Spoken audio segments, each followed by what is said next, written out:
कांग्रेस के कार्यकर्ताओं के सर पर खून सवार था, क्योंकि उन्हें अहिंसा सिखाने वाले इंसान की हत्या हुई थी। वीर सावरकर को मारने के लिए कुछ लोगों की भीड़ उनके घर तक पहुंच गई। 66 साल के वीर सावरकर भी तैयार थे। उनके हाथ में एक पिस्तौल थी। उस दिन वे खुद मर जाते या फिर हिंसा करने आए अहिंसा के पुजारियों को मारकर खुद मर जाते। इस प्रकार का वाकया उनके साथ लंदन में हो चुका था। तब वे जवान थे, पर इस बार वे बूढ़े हो चुके थे। ऐसे में उनके बेटे विश्वास सावरकर और अंगरक्षक अप्पा साहेब केसर ने उन्हें बचा तो लिया, पर उनके छोटे भाई नारायण सावरकर, जो खुद स्वतंत्रता सेनानी थे, वे इस हैवानियत का शिकार हो गए। अहिंसा और शांति की सोच रखने वाले लोगों ने उन्हें पत्थर से कुचल कर मार दिया। दरअसल भारत में जब भी कोई अंग्रेज मरता था तो नारायण सावरकर को कैद कर लिया जाता था। अंग्रेज जिस इंसान का बाल भी बांका कर नहीं पाए, उन नारायण सावरकर को अहिंसा के मार्ग पर चलने वाले लोग भी क्या ही मारते। रक्त की धाराएं बहीं, हड्डियां टूट गईं, फिर भी नारायण सावरकर जीवित थे। परंतु अंततः 19 अक्टूबर 1949 को घायल अवस्था में नारायण सावरकर गुजर गए।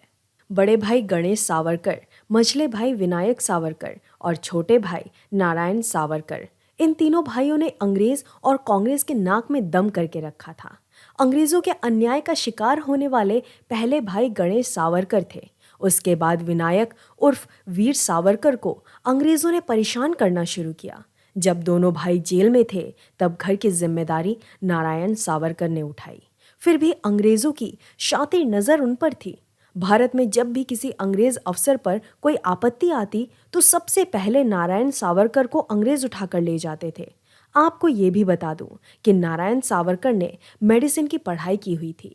लोकमान्य तिलक के जीते जी कांग्रेस को अहिंसा की किड कभी नहीं लगी, पर उनके गुजर जाने के बाद महात्मा गांधी का आना हुआ और कांग्रेस ब्रिटिश सत्ता के इशारों पर चलने वाली पार्टी बन गई। वीर सावरकर भले ही जेल में थे, पर तिलक के साथ रहकर नारायण सावरकर ने भारत की आज़ादी के लिए अपना प्रयास जारी रखा। तिलक की मृत्यु के बाद गांधी के नेतृत्व में भी उन्होंने काम किया, पर उनकी असली नीयत पता चलते ही नारायण सावरकर ने कांग्रेस से दूर रहने का फैसला लिया।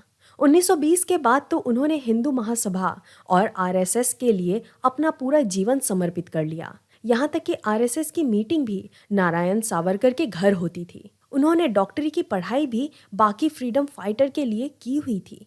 आखिरकार गांधीवध के बाद हुए दंगलों में उन पर बड़ी आपदा आ गई। बीवी बच्चों को बचाकर वे घर के पीछे वाले दरवाजे से बाहर निकले, पर शांति दूतों ने उन्हें घेर लिया और